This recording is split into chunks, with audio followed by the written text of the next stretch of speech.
시청자 여러분 안녕하십니까? 뉴스 현장 시작합니다. 더불어민주당이 1시간 뒤 마지막 전국 순회 경선을 진행합니다. 이 자리에서는 최종 대선 후보도 선출할 예정입니다. 국민의힘은 오늘부터 2차 경선 투표를 시작합니다. 정치부 취재기자 연결하겠습니다. 김창석 기자, 오늘 민주당 일정 전해주시죠. 네, 민주당은 잠시 후인 오후 3시부터 경기 고양 틴테스에서 수도권과 강원, 제주 합동연설회를 시작합니다. 이후 지난 21일부터 오늘까지 실시된 일반 국민 여론조사와 당원 투표 결과를 합산해 최종 대선 후보자를 선출합니다. 어제 진행된 호남권 경선에서 이변 없이 이재명 후보가 88.69%로 1위를 기록했는데요. 지난 주말 열린 충청 영남권 순회 경선까지 합산한 이재명 후보의 누적 득표율은 89.04%에 이릅니다. 이재명 후보의 득표율이 압도적인 만큼 오늘 최종 후보로 확정될 전망입니다. 최종 대선 후보자는 오후 5시 25분쯤 발표되고 후보자는 확정 이후 10분간 수락 연설을 할 계획입니다. 네, 김 기자, 오늘 국민의힘의 대선 후보 선출 일정은 어떻게 됩니까?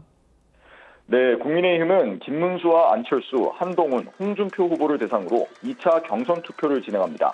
2차 경선 투표는 국민 여론조사 100%였던 1차와는 다르게 당원 투표 50%와 여론조사 50% 비율이 적용되는 만큼 후보자들은 지역을 돌며 당원과 지지층 표심 공략에 집중하고 있습니다. 김문수 후보와 한동훈 후보는 인천을 찾아 유정복 인천시장과 만났고 안철수 후보는 부산을 찾았습니다. 홍준표 후보는 오후 5시 서울 홍대에서 청년들을 만납니다. 이틀간 이뤄지는 2차 경선 투표에서 과반 득표자가 나올 경우 당 대선 후보가 확정됩니다. 그렇지 않을 경우 1, 2위 득표자 간 최종 3차 경선이 진행됩니다. 지금까지 정치부에서 전해드렸습니다.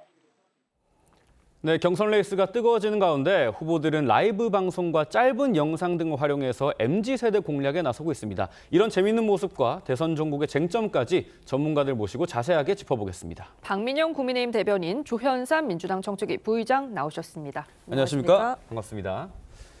네, 대선 경선 후보들 라이브 방송과 짧은 동영상, 이 숏폼 등을 이용해서 젊은 세대들에게 적극적으로 어필하고 있는데요. 특히 이 라이브 방송, 라방의 가장 적극적인 후보, 한동훈 후보라고 합니다. 직접 보시죠. 이거 아시죠? 이게 되게 쉬운 건데 제가 엘리캡처는 되게 좋아했어요. 이게 제가 말한 비싼 기타예요. 이게 63년 펜더 재즈 마스터라는 기타거든요. 트로트도 좋아해요. 뭐 최근에는 이명웅 씨 노래를 들었거든요. 저는 또 이분은 음악을 잘하시더라고요. 그래서 가끔 듣습니다.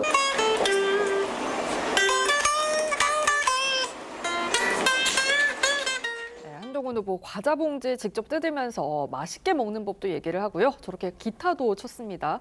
11시간 만에 후원금이 모두 모금됐다는 소식에 눈물을 보이기도 했거든요. 이웃 같은 친근한 이미지를 주는데 이 라이브 방송, 라방이 한 몫을 한 것 같아요. 네, 사실 저 라방뿐만 아니라 그 어떤 행사장에 이동 중에 차 안에서도 라이브 방송을 계속해서 좀 진행을 하는 모습들을 보였었거든요.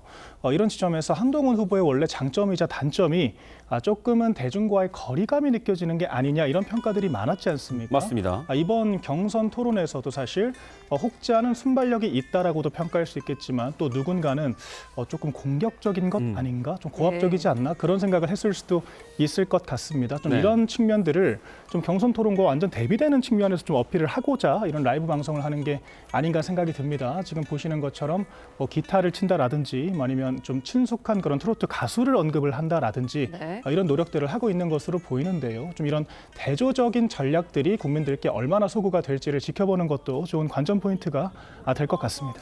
네, 또 다른 후보 안철수 후보 얘기도 좀 해보면 안철수 후보는 의대 출신의 이공계 전문가임을 강조를 하고 있잖아요. 그런데 그런 똑똑한 모습 이면에 허술함을 드러내는 영상이 최근 화제가 됐다고 합니다. 그 영상도 한번 보겠습니다. 이준석 후보와의 연대 가능성도 시사하셨는데 저는 이름이 뭐더라? 이재명이구나. 죄송합니다. 저는 이재명에 반대하는 사람들은 모두 다 합쳐서 힘을 합쳐야 된다고 생각합니다. 네, 보신 것처럼 안철수 후보, 이재명 후보 이름을 여러 번 묻는데요. 저게 안철수식 개그일까요? 아니면 정말 몰랐을까요? 글쎄요, 뭐 진실은 그 안철수 후보만이 알고 있겠죠. 네. 근데 이번 대선 경선 과정에서 이재명 후보에 대한 얘기가 얼마나 많이 나왔습니까? 예. 경선 과정에서 모든 후보들이 이재명 후보를 얘기를 했죠. 안철수 후보도 마찬가지였습니다. 8인 경선뿐만 아니라 2차 경선 과정에서도 이재명 후보에 대한 언급을 빼놓지가 않았는데 그에 대해서 이름을 밝히지 못한다. 글쎄요, 뭐 똑똑한 이미지를 좀 더 친근한 모습을 보여주기 위해서 일부러 이름을 기억하지 못하는 그런 모습을 보여줬을 수도 있고요. 예. 만약 그렇지 않고 진짜 이재명 후보에 대한 이름을 기억하지 못했다고 한다면 그 부분에 대해서는 아마 많은 당원들과 국민들이 걱정하지 않을까 싶긴 네. 한데요. 그 부분에 대해서도 한번 살펴봐야 되지 않을까 싶습니다. 네, 여기에 대해서 또 안철수 후보 같은 경우에는 최근에 애니메이션과 본인 이미지를 합성한 영상이 화제가 상당히 되기도 했습니다. 그런데 좀 대체적으로 국민의힘 경선 과정을 살펴보면 후보들이 2030 표심을 잡기 위해서 상당히 노력을 하는 모습이에요. 전과는 좀 달라졌다고 볼 수 있을까요? 네, 아무래도 사실 그 2030 세대가 조금은 지지 정당을 확고하게 정하지 못한 그런 캐스팅 보터라고 저희가 얘기를 하지 않습니까? 네. 이제 6070 세대로 대표되는 산업화 세대와 4050 세대로 대표되는 민주화 세대가 좀 지지 정당을 확정 짓고 있는 전통적인 지지층에 가깝다라고 하면 저희가 적극적으로 소구를 해야 될 계층이란 측면에서 더 애를 쓰는 모습도 있는 것 같고요. 또 아울러서 이번 비상계엄 사태를 겪으면서 아이러니하게도 좀 젊은 세대들이 고관여층화가 되었습니다. 네. 그러면서 전에 몰랐던 이 민주당의 조금은 입법 폭거라든지 이런 고압적인 모습들을 목도를 하게 되면서 아이러니하게도 좀 보수 정당과 진영을 지지하는 그런 모습까지 보이고 있거든요. 네. 그래서 이런 젊은 세대들을 좀 당에 생착되도록 만드는 것도 좀 외연 확장의 숙명을 안고 있는 대선 후보의 그런 또 관건이라고 생각을 하기 때문에 이런 노력들이 이어지는 것 같습니다. 네, 홍준표 후보 얘기도 해볼게요. 홍 후보 자신의 다양한 영상을 통해서 버럭하는 모습을 강점으로 내세우기도 했는데 요즘은 애처가 이미지를 강조하고 있습니다. 직접 보시죠. 제 아내와 만난 지 50년이 됐습니다. 지금까지 처음 만났을 때와 똑같은 마음으로 같이 살고 있습니다. 페미니즘 대신 페밀리즘을 자신 있게 이야기하는 것도 내 아내가 있었기 때문에 제 아내는 가끔 이런 말을 합니다. 내가 아내를 만나지 않았더라면 지금 너는 서울역 노숙자가 되어 있었을 것이다. 저는 그 말에 수긍합니다. 내 아내가 늘 고맙습니다. 네, 요즘 홍준표 후보는 연일 애처가 이미지를 강조를 하고 있습니다. SNS를 통해서 인기 드라마인 폭삭 속았수다의 양관식 오해순 부부처럼 50년 살았다. 아내에게 감사한다라는 메시지를 전하기도 했는데 기존에 저희가 홍준표 후보를 생각하면 뭐 상대적으로 좀 고압적인 이미지, 뭐 노쇠한 이미지가 좀 있었는데 이런 이미지 개선에 좀 힘을 쓴다고 봐야 될까요? 사실 이게 홍준표 후보가 지난 20대 대선에서도 후보로 나왔을 때 소위 홍카콜라라고 해서 많은 또 이제 이슈를 불러오기도 했습니다. 맞습니다. 그러니까 오히려 좀 젊은 세대들한테는 그 전 꼰대와 사이다가 정말 한 끗 차이라고 생각을 하는데 밉지 않은 꼰대다. 사실 이런 마케팅이 네. 좀 적중을 했던 것으로 보이거든요. 네. 그런데 한편으로는 좀 이런 행동들이 여전히 조금은 거친 것이 아닌가 이렇게 생각하는 사람들도 있을 것 같고요. 저희 전통 지지층 같은 경우에는 여전히 좀 당심에 대해서 홍준표 후보 본인도 조금은 부족하다라는 인식을 갖고 있지 않습니까? 네. 이런 측면에서 조금은 부드러운 이미지를 어필을 하고 싶은 그런 생각이 있는 것으로 보이는데 실제로 홍준표 후보와 이순삼 이 여사의 인연이 정말 좀 깊고 좀 새롭더라고요. 왜냐하면 그렇더라고요. 이순삼 여사가 또 이제 호남 출신 은행원이었지 않습니까? 이제 이순삼 여사를 당시에는 소위 이제 로미오와 줄리엣 같은 그런 관계에서 좀 구애를 하기 위해서 홍준표 후보가 매일같이 예금을 하러 일부러 찾아갔다라고 하는 이런 에피소드까지 전해지고 있는데 실제로 전략을 떠나서도 굉장히 좀 인상적인 저는 그런 좀 에피소드였다라고 생각을 하고요.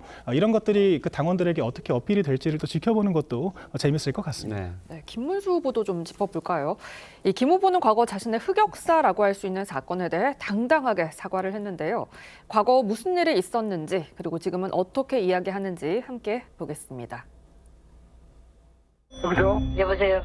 나는 도지사 김문수입니다. 이 남양주 소방서 맞아요? 예, 맞습니다. 이름이 누구요? 무슨 일 때문에 전화하시는지 얘기를 하셔야죠. 아니 도지사가 이게 누구냐고 이름을 묻는데 답을 안 해? 누구냐고 이름을 말해봐 일단. 소방관들한테 전화할 때 제가 경기도지사 김문수입니다. 이렇게 하면 상대방은 저는 남양주 소방서의 누구입니다. 이렇게 말해주는 게 이제 이게 제복 공무원의 기본적인 전화 방법이잖아요. 소방관이 왜 자기 규정대로 안 하지? 이렇게 생각해서 자꾸 물었던 건데 또 제가 뭐 무리하게 갑질했다 이렇게 생각하는 분들한테는 아주 죄송스럽게 생각합니다. 당시에 이른바 저 도지산대 사건은 상당히 이슈가 됐죠. 김문수 후보는 이거에 대해서 죄송스럽게 생각한다 사과를 했고 요즘에는 또 한창 본인의 고령의 나이를 의식한 것처럼 지금 보시는 것처럼 뭐 팔굽혀펴기에 벤치프레스 하는 모습까지 올리고 있는데 이게 저희가 김문수 후보에 대해서 기존에 갖고 있었던 이미지 개선에 도움이 될 거라고 보십니까? 상대당에서는? 일단 김문수 후보의 경우에는 앞서 말씀하신 그 경기도 지사 시절에 네. 도지사입니다라는 그런 것은 지금도 사실 많은 커뮤니티에서 밈으로 회자되고 있죠. 그렇죠. 여전히 사용되고 있는데 그 당시에도 사과를 하긴 했지만 다시 한번 사과하는 모습 자체는 아마 긍정적인 효과를 줄 수 있을 것으로 보여지고요. 지금 아무래도 고령이시다 보니까 현재 지금 4인 경선에 올라와 있는 국민의힘 후보들 중에 가장 연세가 많으십니다. 51년생이니까 사실 우리 나이로 7순이 넘은 나이시죠. 네. 사실 많은 나이다 보니까 여러 가지 건강상의 문제라든가 과연 국정 운영을 제대로 수행할 수 있을 것인가라는 많은 우려와 걱정이 있지 않겠습니까? 네. 그 부분을 희석시키기 위해서 운동하는 여러 영상들을 올리고 있는데 그 부분도 뭐 긍정적으로 살펴볼 수 있는 부분이 분명히 있을 것으로 보여지고요. 그렇다고 하더라도 본인의 건강만을 강조하기보다는 본인이 어떻게 국정을 수행할 것인지 대한민국을 어떻게 이끌 것인지에 대한 그런 정책적인 부분을 조금 더 강조하는 것이 많은 국민들에게 다가갈 수 있는 모습이 아닌가라는 생각도 듭니다. 네. 예, 국민의힘 경선 레이스도 짚어보겠습니다. 한덕수 대행의 행보가 출마 쪽으로 가닥이 잡혀가면서 후보들의 셈법도 복잡해지고 있는데요. 어제 어떤 입장을 보였는지 직접 보고 오시죠. 한덕수 대행 차출론 언짢다. 안철수 후보만 O를 두셨고 나머지 세 분의 후보들은 X를 드셨습니다. 특별히 뭐 기분 나쁠 게 있겠습니까? 여기서 선출하는 후보가 보수 진영을 대표해서 이재명과 싸우게 될 겁니다. 아주 훌륭한 인품과 경륜을 갖추고 계시는 분인데 반드시 이재명을 이기는데 도움이 되도록 했으면 좋겠습니다. 처음에는 좀 비상식으로 봤죠. 가만히 생각해 보니까 한덕수를 뛰어넘지 못하고 어떻게 이재명을 잡을 수 있겠는가. 저는 바람직하지 않다. 저는 그런 뜻으로 이제 동그라미를 그리는데요. 그래서 만약 결심을 하셔가지고 이번 대선에 출마를 하신다고 한다면 결국은 우리 당 최종 후보와 함께 경선을 통해서 정말 정확한 방법으로 그렇게 저는 뽑히기를 바랍니다. 자, 한덕수 대행 차출론 어떻게 생각하냐? 이 질문에 김문수, 홍준표, 한동훈 후보 X팻말을 들었고 안철수 후보만 동그라미를 들었습니다. 후보들 3명은 단일화 부정적이지 않다라는 건데 각각 어떤 역학관계, 어떤 배경으로 이렇게 결정을 했을까요? 사실 안철수 후보 같은 경우에도 출마 자체는 바람직하지 않지만 나온다라고 하면은 단일화를 하겠다라고 이야기를 한 것이기 때문에 실질적으로 모든 후보들이 찬성을 하고 있다라고 봐야 될 것 같습니다. 네. 결과적으로 대선은 시대 정신이라고 하지 않습니까? 그러니까 야당의 지속적인 견제와 반대에도 불구하고 한덕수 권한대행에 대한 국민적인 관심과 지지가 계속되고 있다라고 하면 사실 홍준표 후보의 말에 전 정답이 있다라고 생각을 하거든요. 홍준표 후보가 한덕수 권한대행도 넘지 못하면 어떻게 이재명을 이길 수 있겠느냐라고 이야기를 했잖아요. 네. 그런 측면에서 지금 국민들, 특히 우리 당원들, 보수층이 원하고 있는 것은 가능한 많은 반명 전선의 빅텐트를 칠 수 있는 그런 큰 그릇을 원하고 있는 것이고 그런 그릇의 크기를 보여주는 건 역시 국민의힘 경선에서 후보가 되기 위한 필요 조건이라고 보기 때문에 그런 측면에서 후보들이 적극적으로 호응을 하고 있는 것으로 전 보입니다. 그런데 단일화가 현실로 다가와도 이런 입장이 이어질지가 궁금하거든요. 사실상 최종 후보한테 모든 결정권이 있는 거 아니겠습니까? 맞습니다. 이제 후보가 결정되면 당무 우선권을 갖기 때문에 모든 당의 의사 결정권을 후보가 가지게 되는 거거든요. 네. 그럼에도 불구하고 대선이라는 것은 한 명이 51%를 얻어야만 이기는 것이기 때문에 가능한 큰 그릇을 가져야 되지 않겠습니까? 지금 한덕수 권한대행 같은 경우에는 어떤 뭐 지표상으로 보나 또한 우리 당과의 어떤 화학적 결합 가능성으로 보나 가장 가까이 있는 후보이기 때문에 후보가 된다라고 하더라도 선거 승리를 위해서 가능한 우월 전략을 펼쳐야 한다라고 하는 당원과 국민들의 명령을 거스르기는 어려울 것이라고 저는 보고 있습니다. 네, 오늘 안철수 후보 방금 들으신 것처럼 한덕수 대행이 출마를 한다면 우리 당의 최종 후보와 경선을 통해서 정확한 방법으로 단일 후보를 뽑아야 한다라고 얘기를 했고 홍준표 후보도 이 최종 후보가 되면 한덕수 대행과 단일화 토론을 2번 하고 원샷으로 국민 경선을 하겠다고 했습니다. 그런데 이 이준석 개혁신당 후보의 주장이 있는데 한덕수 대행이 특정 정당의 대선 후보로 선출이 돼서 당대당으로 단일화를 하는 경우가 아니라면 뭐 정당법에 위배될 수 있다 이런 얘기도 있거든요. 그렇게 되면 결국에는 어떤 단일화 시나리오가 있을지도 궁금한데 이럴 거면 국민의힘 경선 왜 했냐 비판도 좀 나오고 있는 것 같습니다. 그런 말이 충분히 나올 수가 있죠. 지금 국민의힘 같은 경우에는 다수의 대선 후보들이 있지 않았겠습니까? 1차 한 차례 컷오프를 하고 8인 경선을 치른 다음에 4인 경선, 그리고 최종적으로 3차 경선 2명의 후보를 선출해서 최종적으로 단 1명의 후보를 선출하는 그런 과정을 거치게 되는데요. 네. 지금 한덕수 총리의 경우에는 그 과정에 일절 관여하지도 않았습니다. 당원으로 가입하지도 않았고요. 네. 최종 후보가 선출되고 난 다음에 무소속 후보로서 1대1 단일화를 한다? 그것 자체가 정당 내 경선 과정을 거치지 않은 그런 흠결이 분명히 있습니다. 그 부분에 대해서 지적을 하는 것으로 보여지고요. 그리고 과연 당원들이 그 부분에 대해서 어느 정도까지 납득을 할 것인가. 그리고 최종적으로 한덕수 총리와 단일화를 하게 되는 국민의힘 후보가 과연 그것을 어느 정도까지 수용할 수 있을 것인지도 네. 아마 큰 문제가 되지 않을까 생각이 들고요. 예. 그렇기 때문에 이 단일화 전략이라는 것이 과연 현실성이 있는 것인지도 한번 살펴봐야 될 문제가 아닌가 생각이 듭니다. 네, 국민의힘은 오늘부터 내일까지 2차 컷오프를 위한 투표를 진행을 하는데요. 이 선거인당 투표와 국민 여론조사를 절반씩 합산하게 되는데 당심과 민심을 가릴 막판 변수는 각각 뭐라고 보시는지요?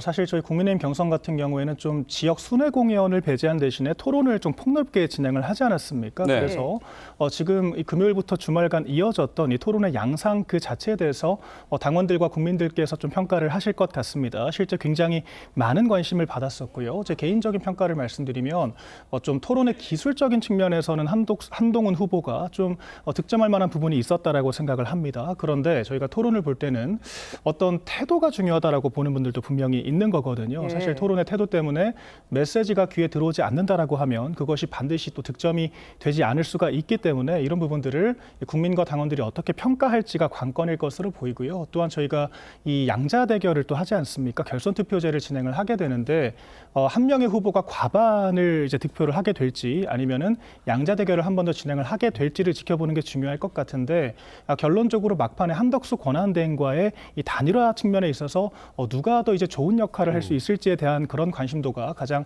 높을 것으로 저는 예상을 하고 있습니다. 네, 지금 현 시점에서 국민의힘이 대선 가도에서 열세인 것은 부정할 수가 없는 사실입니다. 때문에 이 여당을 중심으로 보수층을 중심으로는 한덕수 대행이 대선에 도전장을 내미는지 이 여부가 국민의힘 경선 레이스에도 최대 변수가 될 거다 이렇게 보는 분들이 계시는데 국민의힘에서는 한덕수 대행의 출마로 컨벤션 효과를 노리는 것 같고 그렇게 된다면 더불어민주당에서는 한덕수 대행의 출마 그리고 단일화가 압도적인 현재 이재명 대표의 지지율에 어느 정도 영향을 미칠 수 있다고 보십니까? 글쎄요. 지금 이재명 후보의 경우에는 여러 여론조사 결과를 살펴보게 되면 확고한 층을 보유하고 있죠. 지지층을 확보를 하고 있는 상황입니다. 최종 후보로 선출되지 않았음에도 상당한 숫자로 격차로 벌어지고 있는 상황이기도 하고요. 한덕수 총리의 경우에 컨벤션 효과라고 말씀을 하셨는데 컨벤션 효과가 있으려면 한덕수 총리가 처음부터 국민의힘 경선 과정에 참여했을 경우가 아마 상정할 수가 있을 것으로 보여지고요. 네. 이미 국민의힘 경선이 다 끝나고 난 다음에 1대1로 단일화를 한다. 그 과정에서 어떠한 감동이 있을지가 저는 좀 의문으로 보여지고요. 한덕수 총리의 경우에는 사실상 짧은 시간 한 2달 동안 이번 조기 대선을 관리하는 중차대한 임무를 가지고 있던 그런 분이시죠. 그럼에도 불구하고 지금까지 대선 관리에 대해서는 어떠한 이런 방구도 없이 본인의 정치 행위만 계속하고 있습니다. 영호남을 방문하고 있고요. 그다음에 군부대를 방문하고 있어요. 이번 미국과의 그 통상 협상에 그 초점을 맞추고 있는 분위기도 분명히 있죠.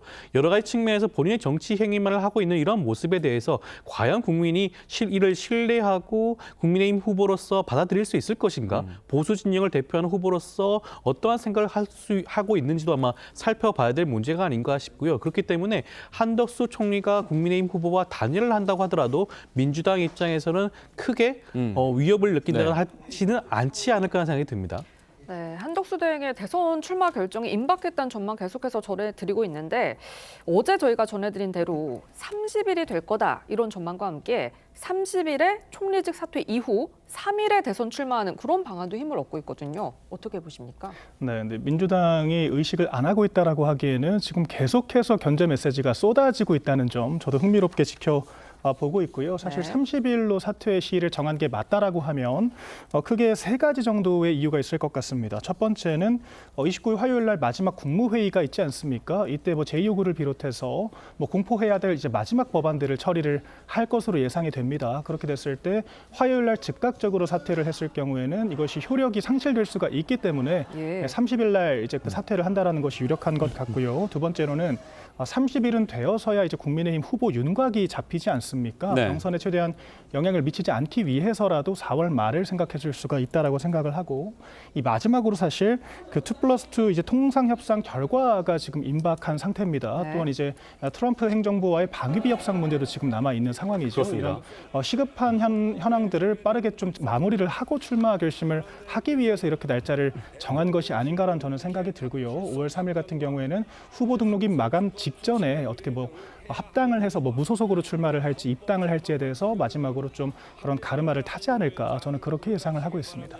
짧게나마 저희가 가늠을 해볼 수 있는 생각을 좀 해본다면 중앙일보 보도인데 정대철 헌정회장에게 한덕수 대행이 만남을 제안했다라고 합니다. 그런데 한 열흘 전쯤이었을 거예요. 정대철 헌정회장이 한 대행에게 대선 출마를 권유했을 때 한 대행이 형님 저 정치 못합니다라고 얘기를 했다가 며칠 후에는 얼굴을 좀 보자 이렇게 먼저 만남을 제안했다고 합니다. 정치 원로와의 만남을 하려고 하고 있는 한 대행 때문에 지금 출마가 금년간에 결정될 것이다라는 얘기가 나오고 있는데 한 대행이 대선 출마에 나선다면 최상목 대행이 또 한 달여 만에 대통령 권한대행을 수행을 해야 되고 지금 역성장애, 트럼프 관세 정책 우려까지 있는데 국정공백 우려가 가시화될 것 같습니다. 어떻게 보십니까? 그렇기 때문에 굉장히 무책임하다고 할 수가 있겠죠. 이번 조기 대선이 왜 이루어지는 겁니까? 윤석열 전 대통령이 비상계엄을 선포하고 내란 행위를 통해서 대통령 자리에서 파면되어서 이루어지는 거 아니겠습니까? 그렇다고 한다면 한덕수 총리의 경우에는 윤석열 전 대통령 정부에서의 총리 자리를 맡은 분이죠. 그렇다고 한다면 2달밖에 되지 않은 그 기간 동안 충실하게 대선 관리를 해야 함에도 불구하고 본인 스스로 지금 대선 출마로 선언을 하겠다는 거 아니겠습니까? 만약 본인이 대선 욕심이 있었다고 한다면 차라리 조기에 출마를 선언을 했었어야 함에도 불구하고 지금 대선을 이제 한 달가량 남겨놨나요? 한 달 조금 남게 남겨둔 이 시점에서 대선 출마를 선언한다? 굉장히 무책임하다고 할 수가 있겠고요. 사실 전례가 없습니다. 권한대행 체제에서 지금 한 차례 최상목 권한대행이 맡았다가 다시 한덕수 총리에게 넘어갔다가 다시 한번 최상목 권한대행에 넘어가겠다는 거 아니겠습니까? 네. 굉장히 중차대한 시점임에도 불구하고 이런 국정 혼란과 그런 불안을 야기한다는 점에서 아마 많은 국민들이 이 부분을 지적하지 않을 수가 없지 않을까 생각이 됩니다. 네, 오늘 최종 후보가 결정되는 민주당 이야기로 넘어가 보겠습니다. 어제 호남권 순회 경선 결과 이재명 후보가 88.69%의 득표율로 압승을 했습니다. 어제 나온 후보들의 입장 들어보겠습니다.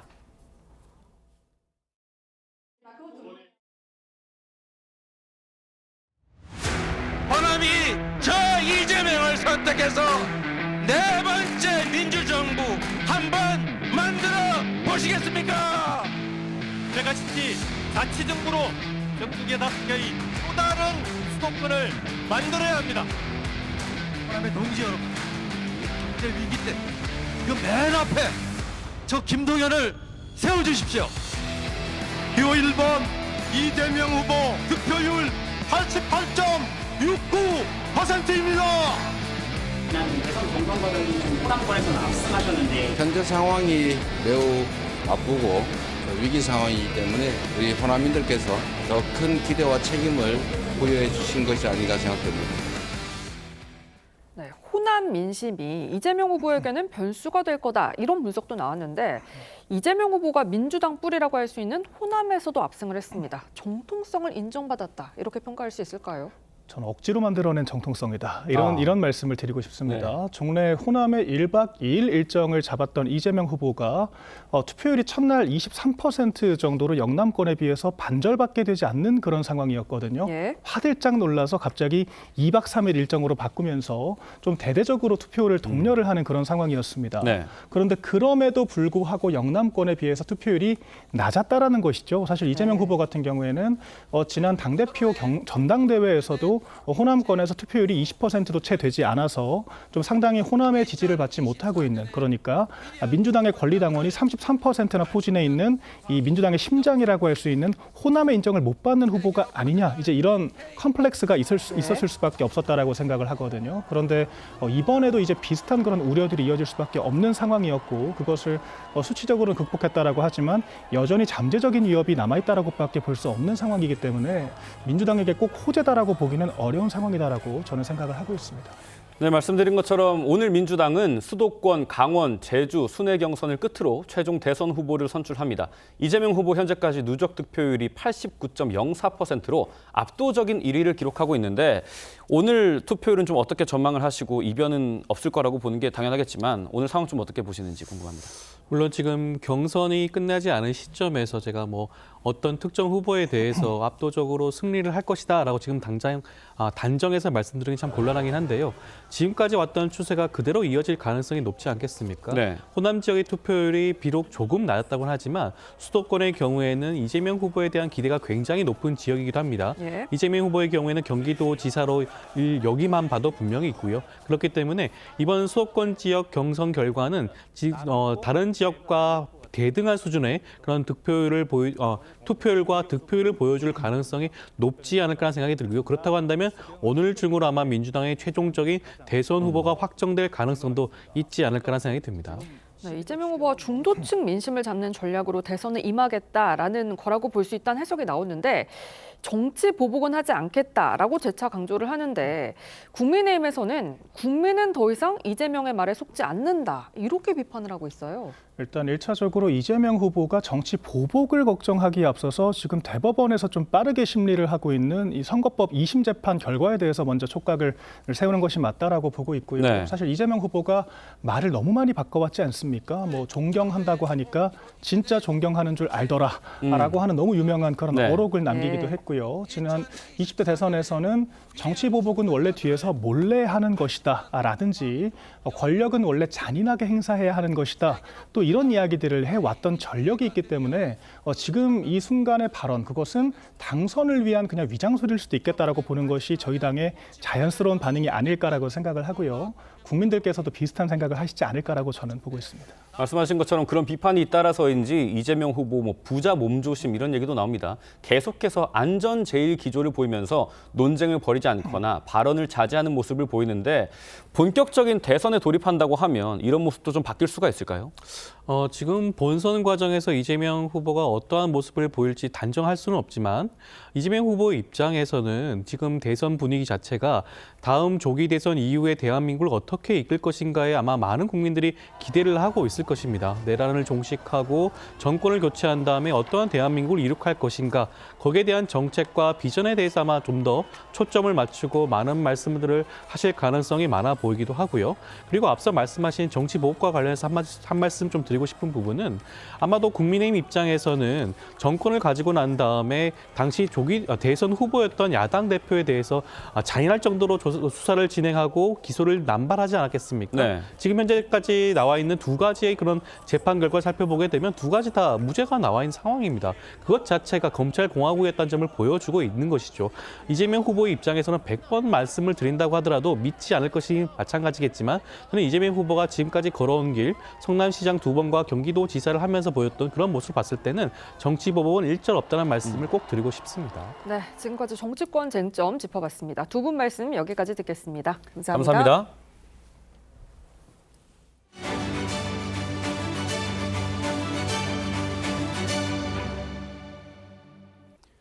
올해부터 국민 5명 가운데 1명이 65세 이상인 초고령 사회에 진입하면서 일부 어르신들은 젊은이 못지않게 활발한 활동을 이어가고 있습니다. 하지만 빈곤의 늪에서 벗어나지 못하는 분들도 많습니다. 황재영, 임희원 기자가 초고령 사회의 양면을 보여주는 현장을 취재했습니다. 70살 엄충원 어르신이 커다란 상자들을 카트에 싣고 지하철역으로 향합니다. 공기업을 퇴직하고 쉬다가 최근 시작한 지하철 배송 일입니다. 2, 3년 쉬었어요. 근데 쉬다 보니까 너무 힘들다, 따분하고 힘들고 그래서 일걸 찾은 거죠. 물어 찾아간 곳은 결혼식장. 말씀 여쭤보겠습니다. 더 웨딩홀이 어디죠? 결혼식장 4곳을 돌며 축하기를 세워주고 나면 주말 하루가 금세 지납니다. 81살 이인구 어르신은 백화점 매장 사이 상품을 날라 재고 균형을 맞추는 일을 합니다. 깔끔한 옷차림은 필수, 혈압 혈당 관리를 위한 상비약도 잊지 않고 챙깁니다. 이게 서비스업이거든요. 그러니까 좀 깨끗하게 다녀야 남북에도 그렇고. 비용도 안 들고 운동도 되니 일석이조입니다. 많이 걷는데 지금 요즘은 한 15,000원 이상 걷지. 나이 드니까는 무임승차도 되고 그러니까 이걸 하는 거지. 이 같은 실버 퀵 서비스가 각광받으면서 배송 업체들마다 어르신들로 붐빕니다. 저기는 잠실 가는 거, 이쪽에는 청량리 가는 거. 이렇게 하루 일을 마치면 어르신들은 3, 4만 원 정도를 손에 줍니다. 큰 돈은 아니지만 이들에겐 삶의 보람이자 원동력입니다. 그런데 이런 공병을 슬쩍 하는 어르신들도 많아졌습니다. 대체 무슨 일일까요? 빈 소주병을 주섬주섬 담는 한 여성. 차가 지나가자 잠시 눈치를 보지만 다시 남은 병을 모조리 챙겨 자리를 뜹니다. 폐지를 주어 생계를 유지하던 어르신이 식당 앞 공병에 손을 댄 겁니다. 큰 금액이 아니다 보니까 신고까지는 오죽했으면 그거 가져갔겠냐, 이 정도는 좀 눈 감아 달라라고 얘기. 또 다른 식당 앞에서도 한 어르신이 공병을 챙겨 달아납니다. 이런 장면이 전국 곳곳에서 목격됩니다. 다 헤집어서 돈 되는 것만 가져가시고 다 엎어놓고 가세요. 돈 때문이 아니라 그냥 기분이 나쁜 거죠. 공병 하나에 소주는 100원, 맥주는 130원입니다. 들기 벅찰 정도로 이만큼 훔쳐도 3,000원밖에 안 됩니다. 액수가 작아도 엄연한 절도죄에 해당합니다. 노인 빈곤율이 이제 40% 정도, 그런 행위 때문에 오히려 젊은 사람들이 노인들을 혐오하게 되고 불신하게 되는. 한쪽에선 노인 취업률이 늘고 있습니다. 또 다른 쪽에선 노인들의 절도 범죄가 늘고 있습니다. 초고령화 사회에 엇갈린 두 모습입니다. TV조선 임희원, 황재영입니다. 트럼프 미국 대통령과 젤렌스키 우크라이나 대통령이 현지 시간 26일 프란치스코 교황 장례미사를 앞두고 바티칸에서 15분간 1대1 회동을 가졌습니다. 젤렌스키 대통령은 만남 직후 역사적인 만남이 될 수 있는 아주 상징적인 회동이었다며 만족감을 드러냈고, 트럼프 대통령도 SNS에 푸틴은 전쟁을 중단할 생각이 없는 것 같다며 러시아에 대한 금융 압박 등 2차 제재를 경고했습니다. 두 정상의 만남은 올해 초 파행으로 끝난 백악관 회담 이후 2개월 만으로 이번 회동으로 러시아, 우크라이나 간 휴전 협상 판도가 바뀔지 주목됩니다. 이란 남부 도시 항구에서 대규모 폭발 사고가 발생했습니다. 최소 14명이 숨지고 750명이 다쳤는데 부상자가 더 늘어날 가능성이 있습니다. 항구에서 수킬로미터 떨어진 곳에 유리창까지 깨지는 등 사고 여파가 큰 상황에 이란 당국은 정확한 사고 원인 조사에 들어갔습니다. 변재영 기자입니다. 폭발과 함께 시커먼 연기가 컨테이너 사이로 피어오릅니다. 건물 내부는 유리 파편들로 가득합니다. 현지 시간 26일 이란 남부 도시 아바스 항구에서 대규모 폭발이 발생해 적어도 14명이 숨지고 750여 명이 다쳤습니다.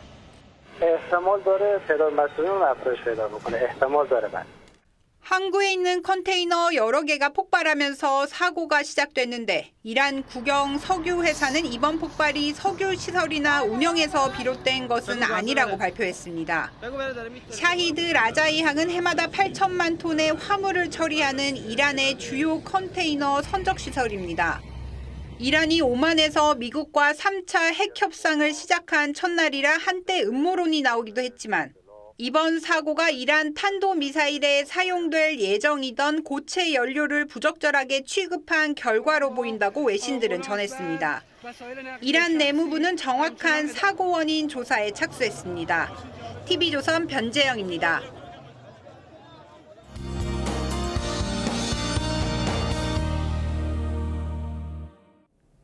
불조심에 각별한 주의가 필요합니다. 전국에 산불 위기경보 경계 단계가 내려져 있고요.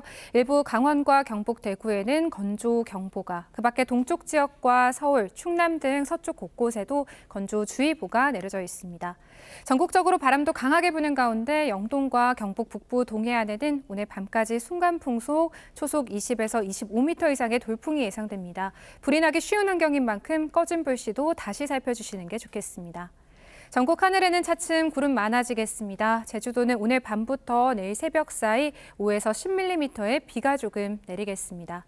오늘 낮 최고 기온은 서울이 20도, 전주 25도, 대구 27도까지 올라서 남부지방은 초여름처럼 덥겠습니다. 단 크게 나는 일교차를 조심하셔야겠습니다.